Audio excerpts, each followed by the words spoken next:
Magandang araw sa inyong lahat mga kamatsas. Ngayon naman i-analyze natin ang salpukang muli ni world number 1 Magnus Carlsen at ni Richard Rapport. Kung matatandaan nyo nitong nakaraan sa rapid section nila, 23 moves lang ni Rapport. Si Magnus, black pa si Rapport nun ha. Kapag nanalo siya dito sa Blitz naman, suki na niya si Magnus. Pero, World Blitz Champion itong kalaban niya. Makakabawi ba si Magnus? Yan ang alamin natin.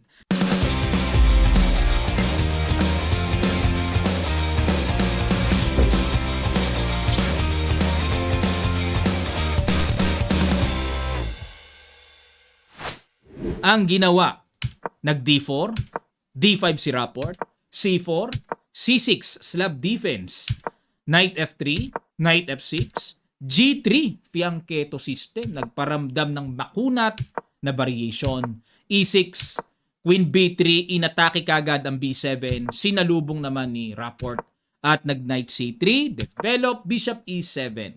Dito po mga kamatsas, kung mapapansin nyo bakit hindi kumapture si Rapport dyan.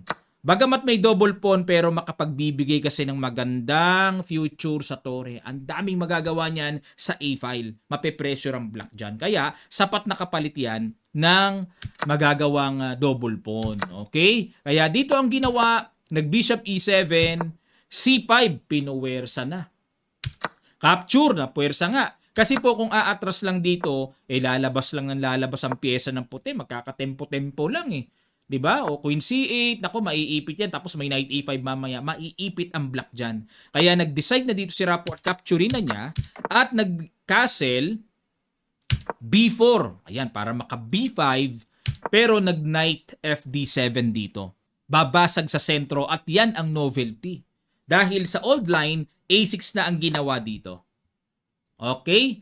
Pero balik tayo sa novelty Knight FD7 dahil mag-E5 nga at hindi pa makatulak-tulak si Magnus dyan, pinigilan niya muna yung paparating na E5. Kumapture sa Knight, capture, at nag-G5. Bakit nilagyan ng bad move yan ng computer engine? Kasi dapat daw po mag-E5 pa rin. Timing na pala na dapat gawin yan. Na kapag kinapture ng pawn, saka sasabay ng G5 para paalisin ang bishop at next move, makukuha yung pawn sa E5. Diba? Ganda sa black niyan. Ngayon, kung bishop naman ang pangka-capture, takes, may kahalili naman na tetret pa sa E5. Walang depensa ang E5. Maganda ang galawan ng black dyan. Maluwag yan. O, balik tayo. Pero nag-G5 si Rapport eh. Bishop D2, Bishop F6, tineret, nag-E3, saka nag-E5. Yung pala gusto ni Rapport, yung swabing maka E5. At Knight E2, todo kapit naman. Siyempre, kung kayo ang puti dito mga kamatsas, huwag ka-capture dyan. Magkakabasag-basag yan. Delikado yan. Yan, daming mga butas-butas. Oh. Huwag nating bibigyan ng paborang black pagkaganyan. So, Knight E2 para maproteksyonan ang D4. Nag-Knight A6. Yan ang masamang tira dito ni Rapport. Dapat daw ang tira ay Rook E8. Develop lang and pressure lang sa E-file muna. Ngayon, bakit naging bad move ang Knight A6? Nakita ni Magnus ang Bishop G4. Good move. Tineret ang Knight. Dinipensahan. At dito, lumabas na follow-upan pa ni Magnus ng mas malakas na tira. Pang puzzle ito. Pakiguess nyo po sa ilang sandali lang. Tutuloy kagad natin. Start.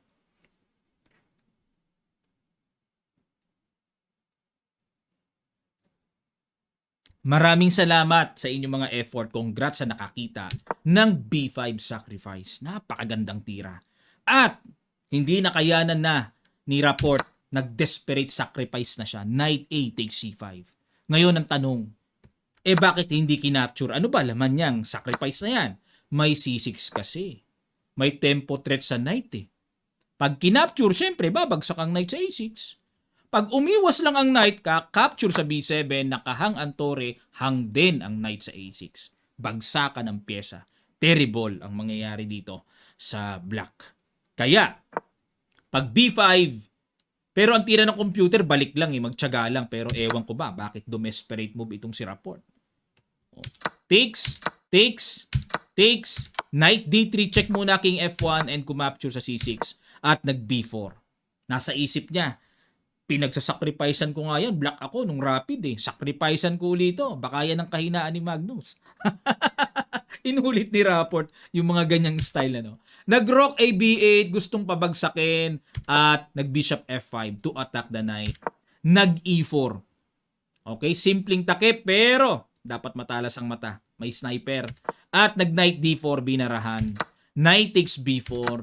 Capture. Kumapture muna sa knight kasi kakapture doon eh. No? May mga ganung sabayan eh. Capture. At nag-rook A4 muna. Dinipensahan muna ang bishop. Okay? Bishop F6. King G2 syempre. Para ma-join na ang natutulog na tore. Lalagay na yan sa C1 to attack the C6 pawn. At nag-rook B5. Rook C1. D4. Ayun. Simpleng atake sa E3 pero wag ka may atake sa bishop. Kailangan matalas ang mata. So bishop takes E4, kumapture sa E3, gulo maglaro ni Rapport talaga, no? Grabe, pangwagwagan ang laro niya eh. Oh, talagang sabay kung sabayan eh. Bishop C3, oh, depensado na, may tusok pa. Nag-rook C5, oo nga no, nakapin pa, lakas. Rook A3, tsaga-tsaga lang muna, parang ang hirap pa rin ah. Ang hirap pa rin ah. Rook E8, Bishop D3, nag-A5. Ayan. Teka muna mga kamatsas ha. Bakit hindi kinapture ang libreng pawn sa A3? Ano mayroon? Kakapture na pala yun. Makikipagsabayan na pala. At kapag kinapture ang tore, may bishop takes G5. Grabe naman yung nakita ni Magnus. Timplado ah. Tuhog oh. Malalim no? Grabe yung nakita niya. Ang galing ah. O, balik tayo. May ganun pala. At nag-A5 na lang dito si Rapport. Nag-rook C2. Ayun.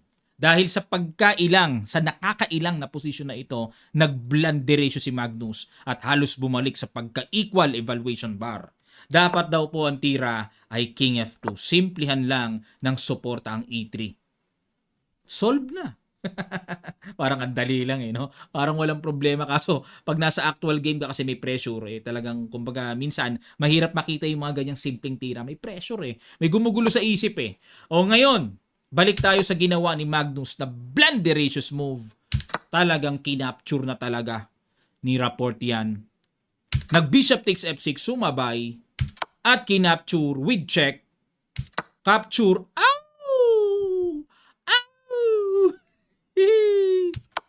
check! Ayun lang! Yun laing. Chumek dyan si Rapport. Teka muna, bago natin tingnan yung nangyari, no? Ano ba good move? King H3 lang. Ayun nga, no? Nakahang pa rin naman ang tore.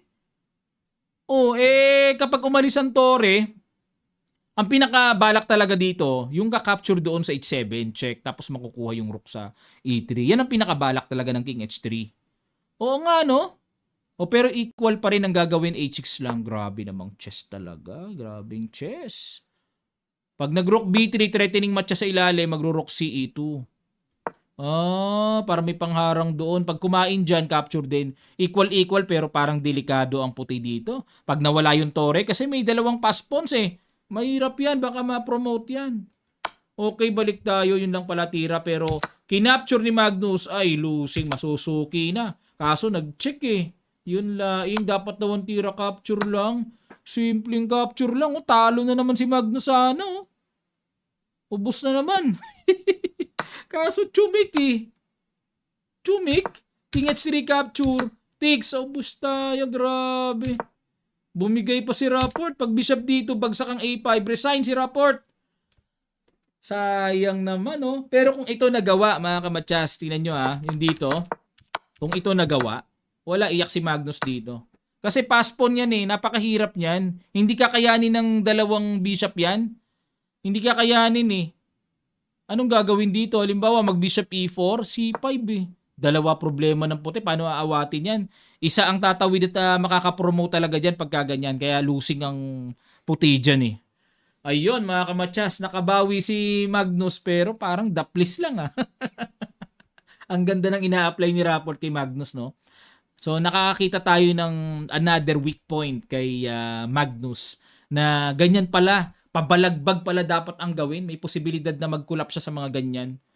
Kung inabot ni Carlsen si Mikhail Tal, lamang pa rin naman si Carlsen pero mawiwindang siya ron.